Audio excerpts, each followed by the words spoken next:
We'll start off at the top. Jared Anderson got a fifth round victory over Andrei Rudenko. Alex, give us your assessment. Yeah, Jared, definitely known as one of the top prospects in all of boxing, I would say. And, after his last performance against Charles Martin, some people seem to believe that some steam is off that train. So they bring him back, I think, 8 weeks later. They get him someone rugged, someone also of Ukrainian descent because it was Ukrainian Independence Weekend. And a dude that has only been stopped one time. And this guy's put in 10 plus rounds against, Zhili Zhang decision, loss, Huey Fury, Alexander Povetkin. So it was a nice little, feather in the cap to go ahead and stop this guy. One thing I did notice was he was able to land a lot of left hooks in the beginning against Jared, though not really sitting on him. So I was wondering as the fight was progressing, was he going to be able to take advantage of that? But Jared was too good. He's too fresh. He's too smooth. And he was able to actually really get in the groove starting that third or fourth round. And the body attack was a thing of beauty. Unfortunately, if he fought Usyk, they probably would have disqualified him. But something that we'll Beltline probably get to shots. later. Once again, in regards to this card, but yeah, and Jared Anderson, there's a lot of talks about him fighting the winner of the co-main event, um, as well as I think he's ready. I mean, listen, he says he wants to be out of the game in the next 3 years. About 27 years old, he's currently 24. So if that's truly his plan, he needs to get himself in position basically now while these top guys, like I said earlier, are near the end of their careers. They're looking to match up against each other. So you need to be right there in the front seat, waiting your turn for, to get the belts or the big fights. Yeah, yeah, fair enough. Josh, your take on that one? Yeah, I like what I saw from Jared Anderson, especially just that overall commitment to the body. He was relentless in that aspect of it, and just seeing such that tells me, he's working.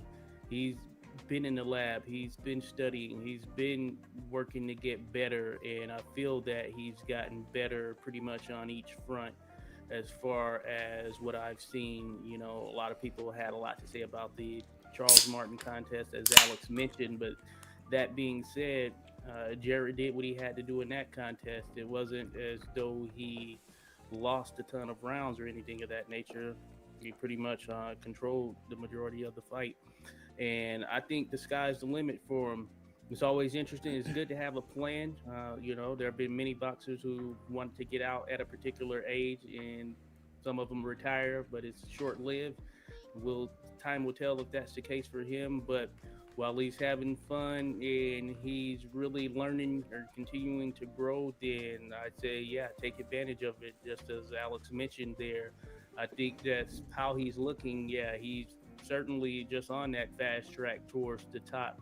And if he can continue to rattle together performances, staying active in the way that he is, then yeah, I could see him just getting right there to that level to where he could legitimately pick up a championship, depending on who's holding what belt at that particular time. But as far as the American heavyweight prospects, yeah, I think the hype is real in terms of him getting the attention that he's getting. I think he's shown that he can handle it, and he has a very expressive personality. We're seeing more and more of him, so I think that the public will continue to latch on to him as well as he gets out there even more. So I look forward to what the future holds for. Cool. Do you think Anderson is then gonna be that next top heavyweight that we're gonna see kind of at the top of the division once the likes of Fury and Usyk and Wilder and the other aging heavyweights have gone? You're nodding your head there, Joshua. Yeah, I think it all depends on the timing, as mentioned. So yeah, if Fury's out of the mix or Usyk, which just giving the age dynamic, maybe they will be out of the mix somewhat, or at least no longer the fighters that they are currently. Then I think that could play into it a lot. Just looking at the top of the division right now, and you alluded to this as well, Jim. Yeah, a lot of the guys, except for sort of the back end guys, but all of the guys on the top end are pretty much all over 30. So Yeah. that plays into Anderson's favor in some sense. So he has an opportunity for the most part to really get in there and do some things. I will say that, there are some guys who right now at this particular moment would probably trouble him in some aspect. But that being said, I don't think he's far gone or far below those guys that are these legitimate top 10 guys. So I just think it's a matter of timing and how soon he goes up there and he's fighting those guys in that upper part of the top 10, and time will tell in that regard. But I do think he has the potential of winning a world title for sure, especially if these belts are split up at any point. Yeah. Would you go along with that as well, Alex?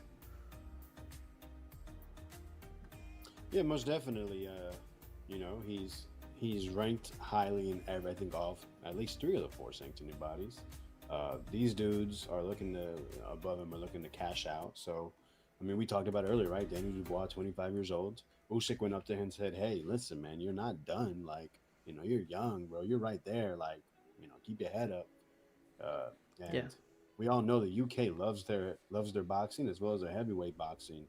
So that could be a big matchup, in a couple of years or so.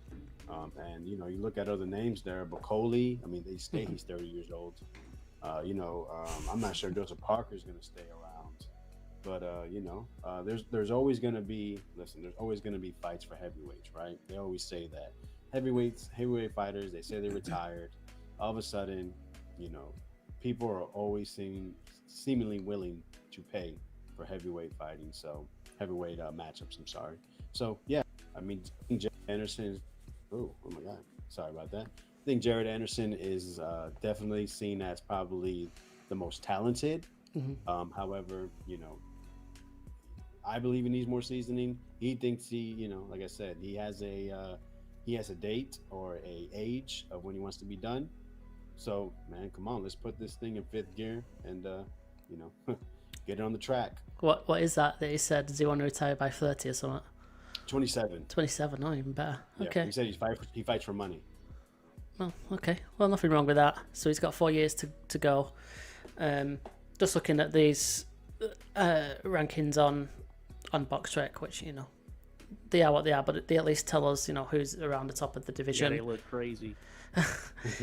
I wish active heavyweights is what I was looking for, and these are all the bigger names. It might have been while you wasn't on the call, Alex, where I basically was saying that in terms of like top talent, heavyweight division will be lacking it really once the likes of Fiora, Usyk, Joshua Wilder have gone. There's not that much talent coming through that's a young and upcoming talent. You got some that are getting on slightly, heading towards 30, like a Jagba and Bacoli, who've both tasted defeat anyway. Not that really matters, but Gassiev, he was supposed to be, going to be doing good things since he came up from cruiserweight, but that stalled somewhat. And you seem to have people that have been around forever. I know Joseph Parker's only 31, but he seems to have been around for a decade. Takam, you've got Chisora loitering around. I'm not sure we're going to see Dillian White ever again, but yeah, it'd be interesting. I think that it's going to be wide open pretty soon for the likes of Jared Anderson. Maybe even Hrgovic will finally become that monster of the division that everyone's been touting since he turned professional. And I think we just need some more up-and-coming names, really, to get it excited. But I guess, the heavyweight division always sells. It always brings some form of excitement, regardless of, the names that are there. So, anyway, I just think it needs a little bit of life injected into it especially, once these top guys call it a day in a couple of years' time.